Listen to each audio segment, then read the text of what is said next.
Good afternoon, or morning, or evening, or whatever. I am Payne, and today we are doing a poem. This is not what we're doing a poem about. This is actually, I'm working on getting some, working on eyes and noses and people and stuff, but I was using this to practice with some of the quills and the different nibs and stuff I have to try to see which one would be the best one to work on my my poem. And some of these were really well on, or like really thin for lines and stuff and detail. Some of them are more rounded, and so if you want stuff that's a little more thicker, this would be good on them. Some of these write really nice and very pleasing, but they have a tendency to bead up and the oil bead really well and too much, and they run out easily. The ink runs out of them a lot faster, and then some of them are just pretty much the same shape all the way through. And so, I might do more of this one's more of the thinner one style. This one I kind of like the best so far. It kind of works well for art and drawing. This one has it's actually kind of pleasant as well, and you can do calligraphy as well as drawing, and you can kind of do thick and thin, but you can also kind of fill in like darker spot without actually rubbing against the paper and gouging it. And you can also it's better for kind of like dots and more broken up, messy looking type of eyes, kind of like that one. And this is another one just plain old rounded. You get the rounded ones up here. And then this one it's very nice to work with, but it also kind of runs out of the ink really well, quickly, and it beads up. So this will take a little bit more practice. And then this one I probably wouldn't even use because this is need to use for black letter, and I think I need to file this slightly down a little bit because I think there's a catch in it somewhere around here. And well, this one is just way too flexible, and it just doesn't really work. For tiny scratches it's pretty good, but I didn't really care for that as much. These two are more the thin winners. These ones are pretty good, and this one is probably up there. I don't really know the names of them because like a dummy, I forgot to write them down when I bought them. This is called the blue pumpkin. I know that, but so far, these are the ones I really enjoy the most. And depending on what you're doing, if you're doing a drawing or you're doing calligraphy and the different types of style of calligraphy, if you're doing more just kind of the basic handwriting, where you don't need the fancy loop-de-loop-de-loopies, then you do something more like this one or this one. If you want something more of the loop-de-loopy ones, one of these two ones, depending on how thick or thin you want the lines. If you're just doing some drawing and you want some little more thick and a little more control, if you're doing like full-on paintings and stuff, maybe some of this with mixed with that. So it all depends on the situation and what you are doing. And as you can see, I'm kind of working on my eyes and stuff. I think I'm gonna do this one. I really started using this and I'm really enjoying it. So I want to get a little bit more practice out of it. I was practicing with the oblique one, but I think I need more practice with that one. It's not bad. It just kind of feels weird, but I'll probably use that in one of my future ink drawings and pictures and calligraphy ones. But between these two, they're really nice for calligraphy work. This one needs a little more practice with, even though I have used it quite a bit.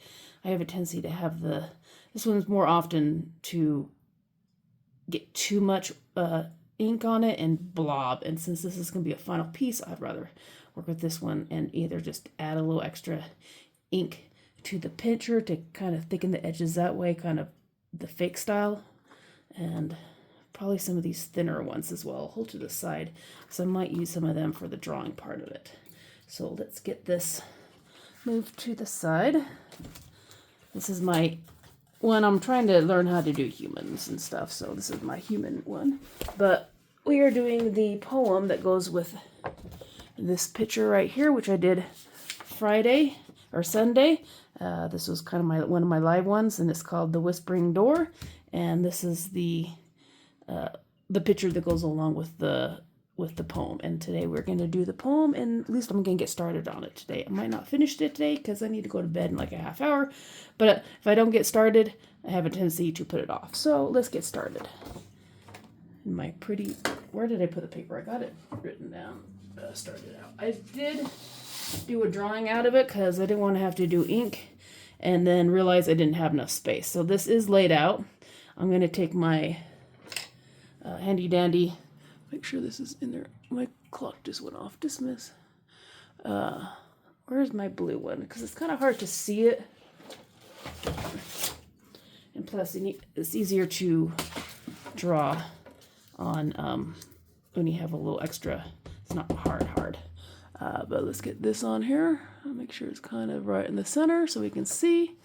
And somewhere I can see, I might have to adjust it. But yeah, this is going to be the, right here, let's see if you can see it. This is actually the letter of the poem that's on the door, of the whispering door of the haunted house, which has some leaves around it. And so this is basically a blown up version of that letter. And so that way you can see what it is. And here we're going to, excuse me while I kind of roll out this kneadable thingy. I want to lighten the thingy, the pencil marks on here. So I'm just going to roll this over. This actually has some breaks in it, and I make sure I have the door's here. Where is it? Okay. All right, let's get this rolled out. Probably fast forward through this part. Or skip ahead.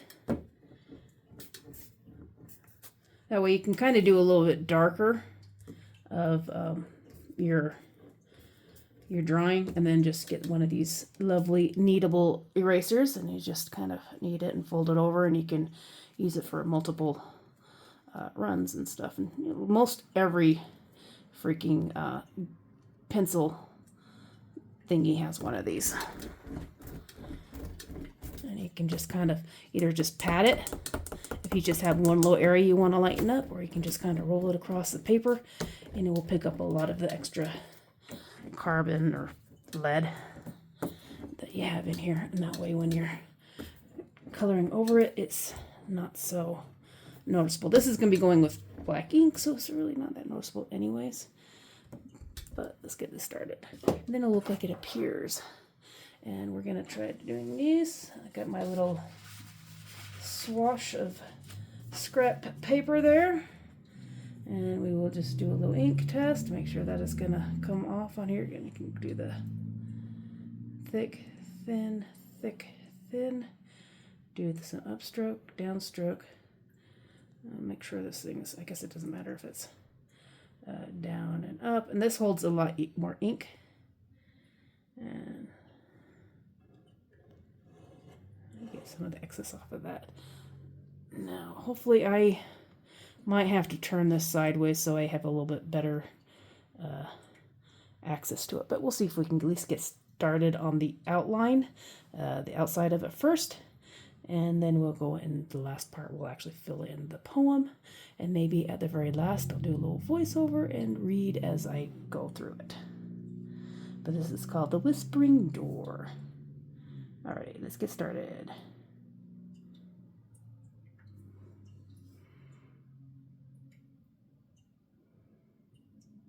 Oh, let me turn on a YouTube I can listen to and watch, and then I'll just take the sound out and put some music to it.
Okay, this is as far as I'm gonna get tonight. I will come back later.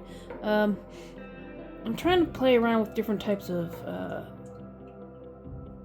shading, and probably should have stuck with more with one, because or at least tried to do a different type of nib, and for a lighter crosshatch ones, the dots and stuff, or the stapling. I kind of want to do it where I think more dirt would accumulate.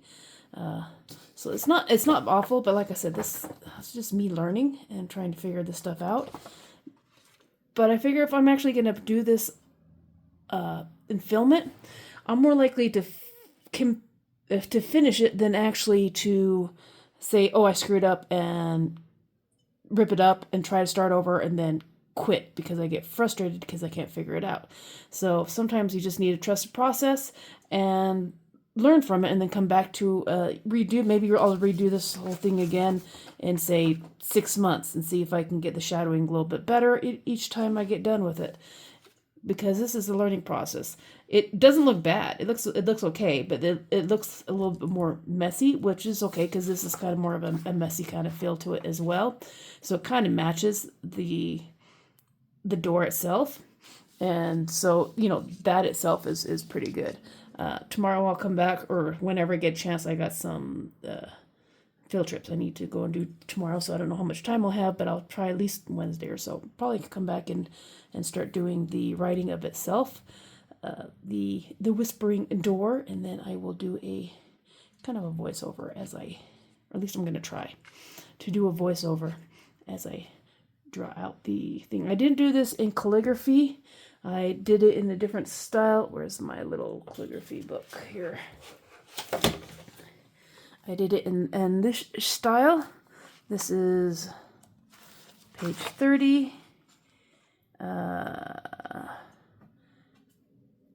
Minuscular variations. Oh, these are italic. I just did it kind of in italic because I wanted something that was being easily read as well. Once it's done, I have like 3 other different poems and stuff. They're really good as well, but I actually might do one of them. Sounds like a letter to a daughter or something like that type of thing, telling about how good a day type of thing is. So that might want to do, find some older looking paper, maybe a yellow one of these. Whoops, excuse me. This is kind of a good looking, almost an older style looking paper. Maybe I'll go and burn the edges with a match or something and make it look a little more grungy and older, and then do some of the ink draw on that. Too bad I don't have like a gray, but I can use one of these yellower ones to do the other one on, and do that one in cursive. And that way I can practice my cursive. Like I'll probably end up doing it, printing it out like this, because I have a tendency with my dyslexia to flip words or merge 2 words together, and getting halfway through a project and realize that you've completely messed up in ink. And that's why I always make sure I do it write it out. You know what your problems are. You need to work with them, not try to force yourself not to, especially if that's the way your brain works. Anyways, I'm going to go to bed, and then we'll come back and finish this up. So see you on the next, well, it'll be the same video, but anyways, let's see you in the next 1, 2, 3 seconds. Okay, it is the next day, and we're going to see if we can get this done. Hopefully it won't take too long. I'm not too disappointed. The only thing I think I need to work on is some of the shadowing. I think I did too much underneath because I wanted to have a little bit of a shadow underneath the paper. I might have wanted stuck with stippling, or just making it thicker underneath it, or just very, very light on the cross hatching. I'm still kind of learning cross hatching and when to use it and where to use it. But as you can see, it's pretty much done. These are the panels. I got one panel here, and then, actually I think I need to do some wood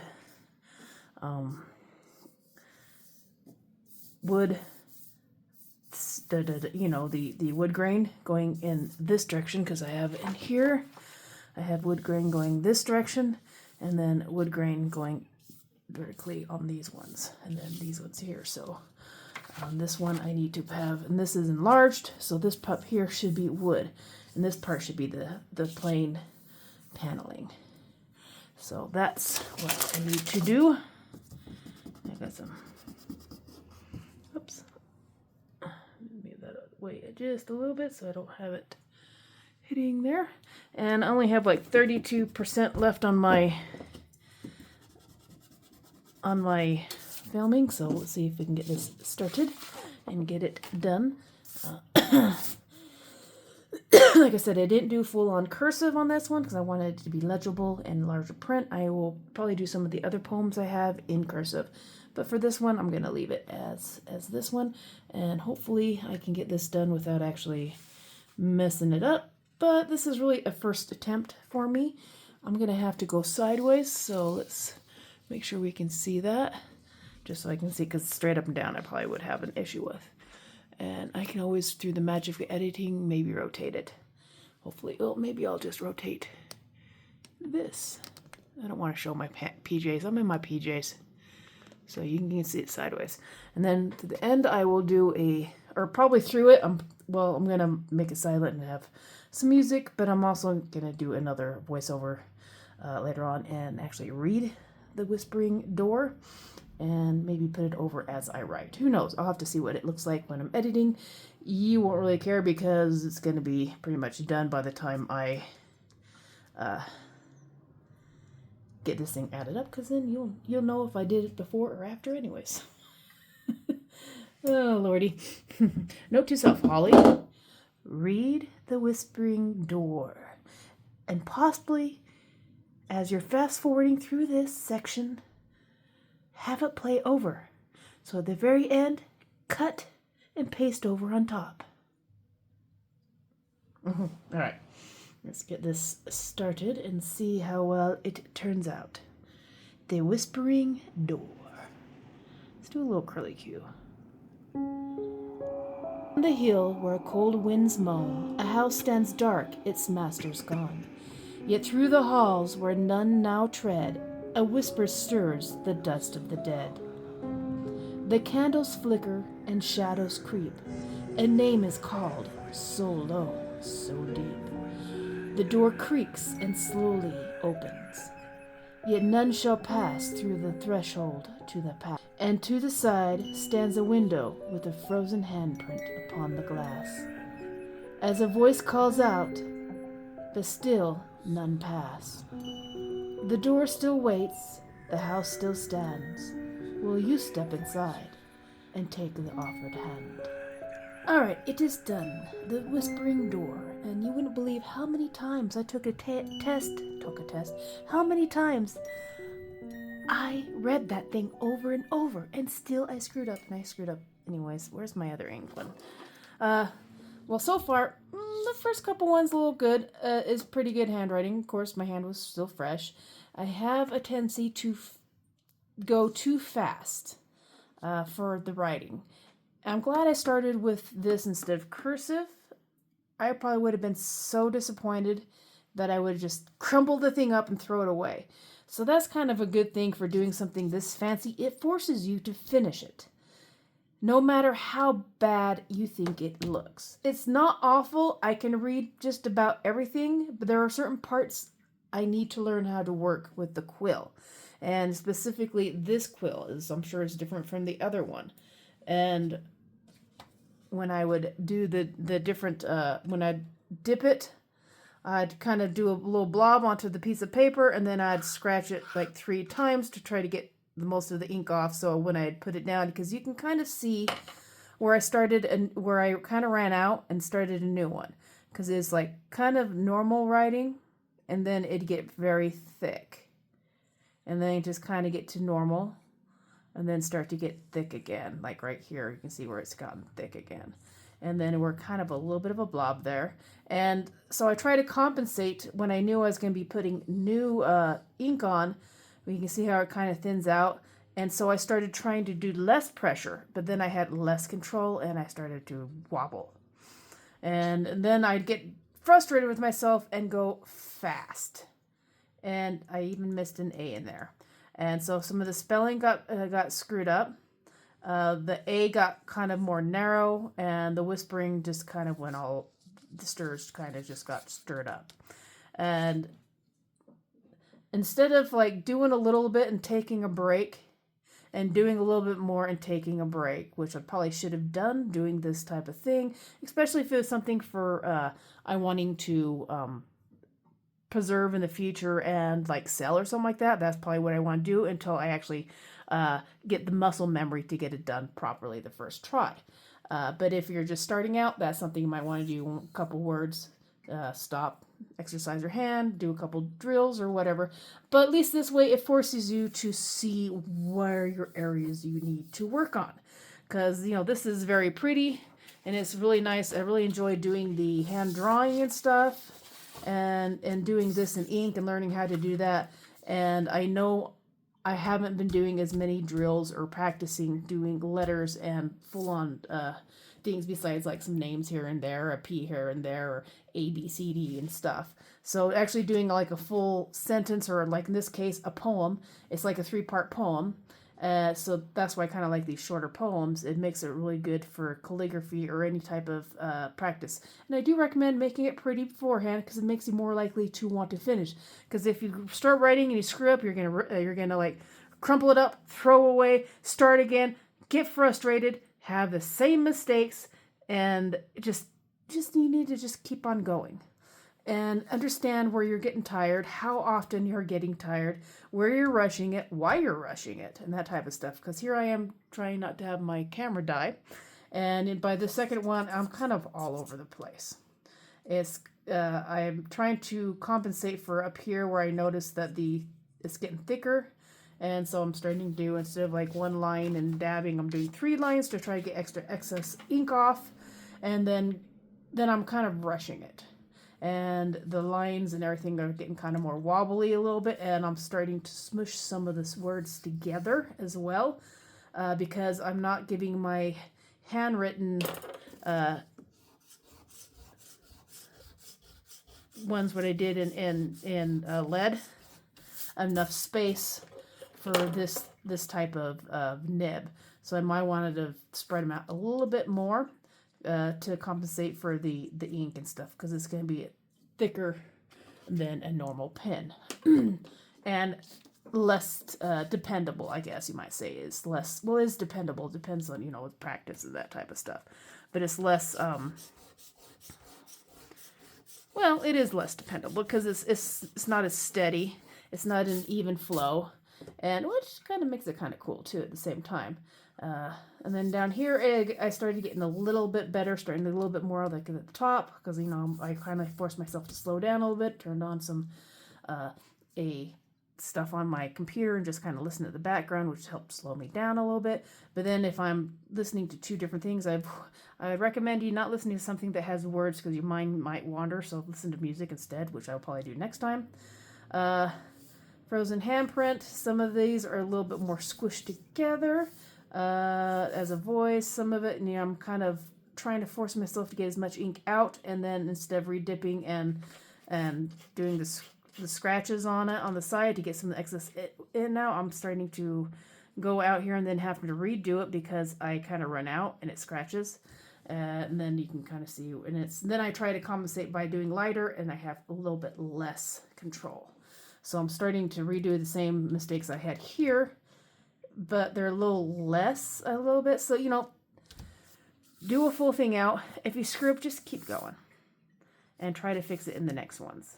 And then do it again, and then do it again, and then do it again. And guess what? You need to do it again. And I need to follow my own advice. I have 3 other poems I'm going to write out, and I might actually rewrite this out myself on my side, just to, not all fancy up like this, but just with paper, some of the grafting paper and stuff, like, like this and stuff, and just practice it in different styles as well. But for a very first attempt in doing it in this italic style and with ink and quill, I'm going to say it's okay. I've learned a lot, and that's all you can really do when you're trying new things. Give yourself a little grace. You're going to screw up. And if you're doing something where it has a pretty background, you're less likely to just say, screw it, and crunch it up and throw it away and start over again. And then do the same mistakes because you're getting impatient with yourself and you think you need to have it perfect on the first freaking try. You don't. It takes a while to figure it out. And kind of be honest with yourself, your mistakes. One of them is I am pressing too hard because I'm trying to like either have more control, so I press harder, which ends up making the ink flow more, or ends up making blobs. And so you can't quite just press more to have more control like you would do with the normal pen and stuff, or well, maybe not one of these pens because you end up damaging the tip. But you know, it's like if you can't really go light because then you can scribble, and then so you go a little heavier. And this one, you really need to find a good medium. So yes, that was a very fun practice, and I will call that a very good first attempt. And so these two go together, the whispering door and the poem that is on the door. And I hope you enjoyed this, and I will see you next time. This is probably going to be a very long video because it's like 2 hours worth of video just about between the first one and this one, and then the one that I did. This one was done on a live on a Sunday. I think it was this last Sunday, which is like the 9th or something like that. March the 3rd, 2025. I'm sure this will come out later and if anybody decides to watch it, but that's where you can find it.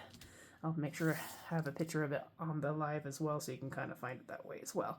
But yeah, I did the door first and then did the poem. Actually, I wrote the poem, I got the poem first with the help of the AI with a ChatGPT. I did the outline of what I wanted in it, and he I said I wanted it to about the length and the rhythm of Edgar Allan's Poe's A Dream Within a Dream.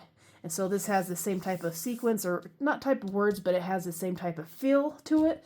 And I wanted 3 or 4 different types of poems. One melancholy and sad, one happy and joyful, one kind of chilling and creepy. This is the kind of creepy one. And one that was a kind of like a saying that means something. Well, the original saying is completely different than today's saying, which is like blood is thicker than water. Had a completely different saying. That will be a feature one. And there was actually a poem that kind of represents the original saying that was done as well, which I'll do in some other feature thing. Because I actually kind of enjoy doing this, and it's a good way for me to force myself to actually practice. Because that's one of the things I wanted to, I probably won't make a living off of this, but this is one of the things I actually wanted to get better at. But I haven't really had the... not the nerve, but the excitement to do it, because the drills and the practice are freaking boring. So you need to make your practice drills less boring. And this is a way for me to make them less boring, is to make a picture or a scene to go with the poem. And, you know, find your way to make your practices a little less boring. Your line drawing, your shadowing, and anything you're trying to learn when it comes to arts, or really anything in life, really. Make sure you find a way to make it less boring, because you're more likely to come back and finish your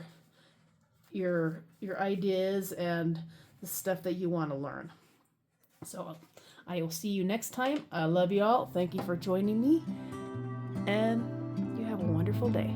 Love you all. Make sure you like, subscribe, and if you're interested in more of this stuff, this is actually the first calligraphy one I think I've done, but go check out some of the other art doodles and Zentangles and lives and stuff. I also have some other kind of day in the life type of stuff. If you're into that type of stuff, that's just, some of it's amusing, some of it's stupid, but I appreciate any type of hours and stuff that will add up to my 1,000 subscribers and the 4,000 watch hours. So anything you do, I really appreciate. Throw it on a playlist, throw it on the TV, go to work and come back, whatever.